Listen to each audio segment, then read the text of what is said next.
Assalamualaikum warahmatullahi wabarakatuh. Waalaikumsalam.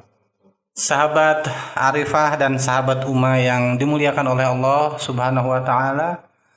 Alhamdulillah pada sore hari ini kita bisa bertatap muka bersilaturahim di puasa yang hari keempat ya Ustadz. Di bulan suci Ramadan tahun 1441 Hijriah. Sahabat sekalian, suasana masih dalam keadaan pandemi corona. Jadi kita memang tidak menggunakan masker nih Ustadz, tapi kita physical distancing ya. Insya Allah. 1,5 meter. Jadi untuk sahabat sekalian bahwa protokol pencegahan penularan virus corona tetap harus senantiasa dilakukan. Kita harus bisa menjaga kesehatan, sering cuci tangan, menggunakan masker apabila kita jalan-jalan keluar. Ustadz, kita nggak menggunakan masker nggak apa-apa ya? Nggak apa-apa. Insya Allah nggak apa-apa lah ya. Oke, sore ini kembali kita ke acara bincang ringan Islami bersama Rumah Tahfiz Arifah. Dan untuk sahabat Uma dan sahabat sahabat Arifah yang belum menggunakan atau belum mendownload aplikasi Uma, cepat loh mendownload. Karena aplikasi Uma itu sangat lengkap. Di sana ada fitur murotalnya, ada fitur hafiz Qur'annya, juga ada fitur-fitur islaminya. Termasuk ada bincang-bincang ringan bersama para ustadz ya Ustadz. Ya. Jadi caranya sahabat sekalian bisa mendownload melalui App Store dan Play Store. Yang belum cepat mendownload aplikasi Uma.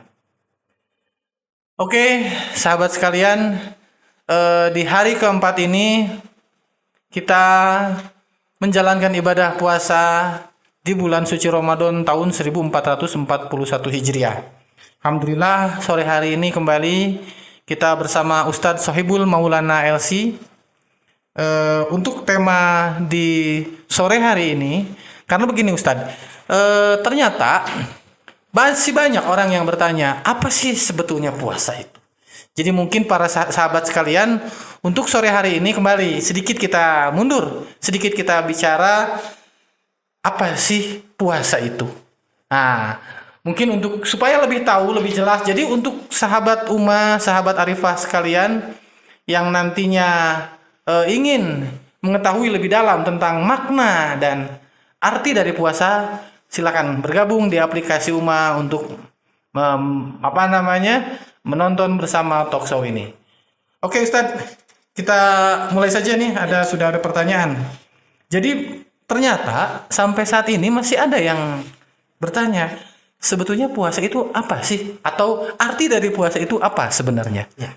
Gitu Ustadz. Baik. Bismillahirrahmanirrahim. Assalamualaikum warahmatullahi wabarakatuh. Alhamdulillahilladzi arsala rasulahu bil huda wa dinil haq liyudhhirahu 'ala ad-dini kullihi wa kafa billahi shahidan. Asyhadu an la ilaha illallah wa asyhadu anna Muhammadan abduhu wa rasuluh. Allahumma shalli 'ala sayyidina Muhammad wa 'ala alihi wa sahbihi wa man tabi'ahum ila yaumil qiyamah. Ya, jadi terkait puasa sendiri memang banyak orang yang belum memahami, belum tahu, belum paham gitu apa sih puasa itu apa sih, sehingga ketika datang bulan Ramadan itu kebanyakan orang ikut aja gitu. Orang mengadakan taraweh, ikut taraweh, besoknya ikut sahur, ikut sahur gitu. Sahur, ya, besoknya kemudian puasa, ikut puasa. Tapi untuk lebih jauhnya kadang-kala tidak paham apa itu puasa gitu. Ya. Makanya disinilah perlunya ilmu itu, supaya kita itu bukan hanya termotivasi untuk bisa beribadah, tetapi dengan ilmu juga kita juga dapat beribadah dengan cara yang benar. Nah, untuk puasa sendiri sebetulnya itu kan berasal dari bahasa Arab as-saum atau as-siyam. Secara bahasa artinya adalah menahan. Jadi, menahan dalam bahasa Arab itu adalah saum atau siam. Nah, namun kan untuk pemaknaan sendiri ada pemaknaan secara bahasa, ada pemaknaan secara istilah. Istilah di sini berarti istilah fikih, karena puasa itu bagian dari istilah atau terminologi fikih. Iya. Nah, puasa itu berarti menahan keadaan kita menahan untuk tidak dari sesuatu yang membatalkan puasa, mulai dari terbit fajar sampai tenggelam matahari gitu. Nah, apa saja yang bisa membatalkan puasa? Ya makan dan minum disengaja, kemudian mohon maaf bersetubuh bagi yang sudah bersuami, sudah berumah tangga, ya. Nah, itu adalah pandangan. Jadi ya orang yang disebut berpuasa itu adalah menahan diri dari sesuatu yang membatalkan puasa itu, atau menahan diri dari makan dan minum, juga menahan diri dari tidak berhubungan seksual gitu ya, di siang hari dari mulai terbit fajar sampai dengan terbenamnya matahari. Oke. Seperti itu. Oke, jadi kata dasar dari puasa itu sendiri yaitu menahan. Nah, seperti disampaikan, jadi secara fikih itu menahan. Nah, kalau disampaikan tadi dari mulai terbit fajar sampai dengan tenggelam matahari, Ustadz tadi menyampaikan makan dan minum secara sengaja. Ya. Artinya kalau tidak disengaja tuh Ustaz, masih ada yang bertanya loh hari ini. Aduh, saya nggak sengaja nih, taunya makan sepiring, sepiring gitu kan. Yang ada lagi saya makan baru setengah piring udah diingetin, padahal nunggu habis aja. Gimana itu Ustaz kalau misalkan ternyata lupa? Ya kalau misalkan lupa, memang betul-betul lupa, mau sampai sepiring, mau sampai minum 3 gelas pun nggak apa-apa. Rezeki beta aja. Tapi masa iya sih ya. Oke, nah hanya begini Ustadz, kan ada kalanya ketika memang bicara menahan, mungkin menahan tidak makan, kemudian menahan tidak minum, itu orang masih bisa gitu kan, hanya yang susah. Komo ibu-ibu mah biasanya eta nahan gibah Ustaz eta. Bagaimana pandangannya? Apakah dia berpuasa atau misalkan puasanya batal atau seperti apa Ustaz? Ya.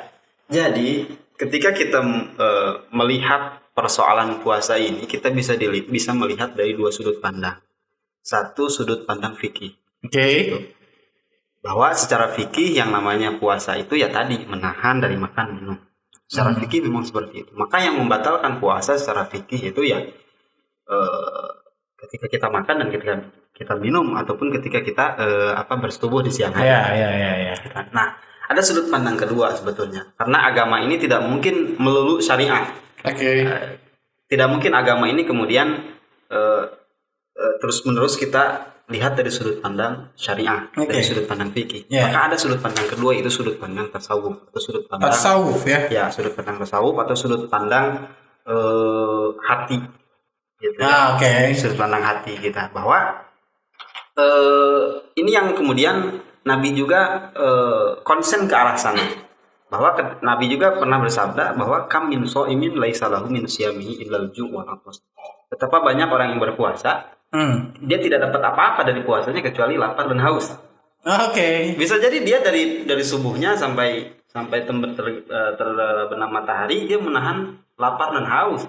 Tidak batal puasanya. Secara syariat. Tetapi Nabi mengatakan bahwa tidak dapat apa-apa, tidak dapat pahala apa-apa kecuali lapar dan haus. Berarti bisa jadi ketika memang dilakukan hal tersebut, yang batalnya pahala puasanya Ustaz ya? Iya, seperti itu maksudnya. Nah, jadi sahabat umat mohon diperhatikan, jangan sampai puasa tapi temenang pahala. Iya. Kan begitu ya? Iya. Makanya kalau kata Imam Al-Ghazali sendiri, sebetulnya Imam Al-Ghazali menyebutkan status atau derajat orang yang berpuasa itu ada 3. Levelnya itu ada 3. Pertama ada level awam, puasa awam. Puasa awam itu adalah puasa orang yang hanya perutnya saja yang berpuasa, gitu. Yang mohon maaf, alat kelaminnya saja yang puasa, gitu. Tapi mulutnya tidak berpuasa, tangannya tidak berpuasa, kakinya tidak berpuasa. Itulah shaumul awam, puasanya orang yang awam.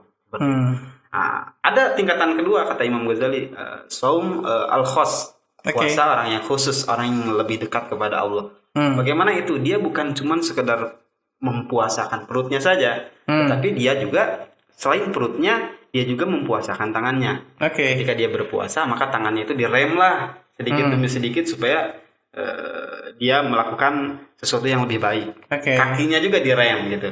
Kakinya ikut berpuasa. Kemudian pikirannya juga ikut berpuasa, hatinya ikut berpuasa. Itu level puasa khusus gitu. Ada yang ketiga, level yang paling khusus, khawasil khawas. Yaitu ketika puasa itu tidak ada yang diingat, tidak ada yang dituju kecuali Allah Subhanahu wa taala. Dan itu mungkin puasanya para nabi, para aulia, para sholihin. Oke.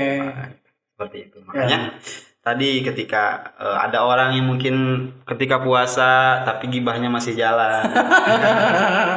Ya secara syariat dia puasa. Tetapi secara sudut pandang hati, sudut pandang pahala dia keguguran. Ya. Kalau saya sih enggak, Ustaz. Si eta juga nama tuh. Eta geus gibah deui eta teh nya. Oke, sahabat Uma, sahabat Arifah sekalian, barusan kita sudah mendapatkan pengertian sedikit tentang puasa. Jadi tadi Ustaz menjabarkan baik dari sisi fikihnya, dari sisi tasawufnya, seperti apa makna puasa itu sendiri. Nah, kemudian masih ada juga yang bertanya nih Ustaz. Kapan sih Allah sudah kapan Allah mewajibkan kita selaku umat Nabi Muhammad SAW untuk mulai berpuasa? Silakan Ustaz. Ya. Jadi karakteristik Islam itu, Islam datang tidak langsung semua beban diberikan. Blok nggak sekaligus gitu. Sekaligus. Pasti ada yang disebut dengan bertahap. Tahapan atau at-tadarruj fit tasyri' gitu kan. Ada tahapan, bertahap, tidak sekaligus. Nah, ini kalau kita lihat dari sejarah ternyata puasa Ramadan itu Allah wajibkan itu di tahun kedua Hijriah. Setelah Nabi hijrah dari Mekah ke Madinah, tahun pertama nih, tahun keduanya baru Allah mewajibkan umat Islam untuk berpuasa. Nah, itu pun dulu teknisnya tidak seperti sekarang. Ya. Dulu ketika awal mula puasa diwajibkan, orang itu masih bisa memilih. Mau puasa enggak? Kalau enggak mau, silahkan bayar fidyah. Oh ya, kalau sekarang kan yang sakit gitu kan ya. Sekarang kan yang fidyah itu untuk orang yang sakit ya, tidak bisa. Betul. Tidak diharapkan lagi. Ya, betul. Nah, dulu masih gitu. Anda mau puasa enggak? Oh, saya besok mau puasa. Gitu. Ya udah puasa. Oh, saya besok enggak akan puasa. Ya udah bayar fidyah. Dulu masih seperti itu. Nah, lama kelamaan kemudian ada perintah yang lain, ada ketentuan yang lain. Makanya setelah itu kan ya ayyuhalladzina amanu kutiba alaikumusiyam kama kutiba alal ladzina min qablikum la'allakum tattaqun ayyaman ma'dudat faman kana maridun aw ala safarin, itu kan lanjut wa alal ladzina yutiqunahu fidyatun. Di sana rinci bagaimana rincian bagi orang-orang yang tidak bisa berpuasa seperti apa. Namun seperti itu kronologinya, kata Ibnu Katsir dalam tafsirnya seperti itu, bahwa pada mulanya orang disuruh memilih, bebas mau puasa mau enggak. Yang mau puasa silahkan puasa, kalau enggak silahkan bayar fidyah. Di kesini kemudian direvisilah, kemudian fidyah itu hanya untuk orang yang sakit, yang tidak bisa diharapkan lagi sembuhannya, atau bagi orang yang sudah tua renta. Ibu-ibu menyusui biasanya juga. Itu pun di kalangan ulama mazhab ada perbedaan pendapat ya. Apakah harus fidyah atau qada? Kalau ibu-ibu itu, ya, masih itu, betul. Gitu. Jadi diwajibkannya itu tahun 2 Hijriah. Tahun kedua Hijriah ya. Berarti kalau tahun kedua Hijriah itu berarti tahun setelah Rasulullah SAW berpindah ke Madinah, berarti kan begitu ya. Jadi baru tahun pertamanya belum ada kewajiban untuk melaksanakan saum Ramadan. Belum. Nah, baru tahun kedua baru bisa diturunkan ayat untuk mewajibkan saum Ramadan. Dan itu pun ya ayyuhalladzina amanu kan. Hanya untuk yang beriman ya? Yang beriman. Bukannya Ayuhanas gitu ya? Bukan untuk semua manusia. Ayyuhalladzina aslamu bukan. Betul. Makanya kalau sekarang kita melihat banyak orang yang tidak berpuasa, jangan marah. Biarpun orang Islam. Iya. Status mereka Islam, bukan iman. Ingat, puasa hanya diperintahkan bagi orang yang beriman. Nah ya, dia Islamna KTP meureun eta. Oke, sahabat umat sekalian, sahabat Arifah yang dicintai dan dirahmati oleh Allah Subhanahu wa taala. Cukup cukup seru nih pembahasannya. Tadi disampaikan bahwa ternyata saum Ramadan itu diturunkan oleh Allah atau diwajibkan oleh Allah kepada umat Islam yang beriman atau yang memiliki kualitas iman yang cukup ya, di tahun kedua Hijriah. Masih ada pertanyaan nih Ustadz nih. Iya. Jadi kan kalau misalkan tadi disebutkan secara fikih bahwa puasa itu adalah menahan lapar, menahan haus, kemudian menahan syahwatnya gitu kan. Sehingga mohon maaf untuk para suami istri tidak melakukan hubungan di siang hari gitu kan. Tapi masih juga ada yang bertanya, nah sih tujuan ya kalau kita coba pernah ada yang bertanya juga, sebenarnya apa sih tujuan diwajibkannya puasa itu? Ya, Silakan Ustaz. jadi begini, kalau kita bertanya, banyak orang yang mungkin bertanya juga, kenapa sih Allah mewajibkan A? Kenapa sih Allah mewajibkan B? Kenapa Allah menyuruh A dan Allah melarang B? Ketika kita dihadapkan dengan pertanyaan seperti itu, maka sebetulnya itu hak Allah. Oke. Ketika Allah ingin menyuruh atau melarang sesuatu, itu hak Allah. Ya. Jadi kita tidak berhak untuk bertanya kenapa atas apa yang diperintahkan atau dilarang oleh Allah Subhanahu wa taala. Tapi di luar itu kita bisa mengambil hikmah. Tidak apa-apa, tidak masalah ketika kita mencari kira-kira apa sih hikmah dari diwajibkannya atau dilarangnya A atau B. Dalam kapasitas itu tidak apa-apa kita bertanya. Tapi kalau sampai bertanya kenapa Allah mewajibkan A, kenapa Allah melarang B, itu yang bermasalah. Nah, sebetulnya ketika kita ingin menggali hikmah dari diwajibkannya berpuasa, kita juga dapat melihat di ayat Al-Baqarah di sana dijelaskan kan la'allakum tattaqun, bahwa salah satu tujuannya itu adalah supaya kita bertakwa kepada Allah. Ada upgrading lah ketakwaan, atau minimalnya ada refresh setahun sekali itu ada gitu kan. Minimalnya bagi orang-orang, makanya kan tadi orang-orang yang beriman yang disuruh untuk berbuat itu orang beriman. Nah, bagi orang beriman, bulan Ramadan ini menjadi ajang yang sangat besar untuk bisa merefresh keimanan. 11 bulan mungkin dia disibukkan dengan kehidupan duniawi. 11 bulan dia mungkin tidak terlalu dekat dengan Al-Quran. Kemudian di bulan ini tergerak umat Islam ini untuk bisa membaca Al-Quran. Tergerak untuk bisa sholat malam. Tergerak kemudian untuk bisa beramal soleh yang lebih. Gitu. Jadi bulan Ramadan ini menjadi ajang yang sangat berharga bagi umat Islam untuk bisa merefresh keimanan dan ketakwaannya kepada Allah Subhanahu wa taala.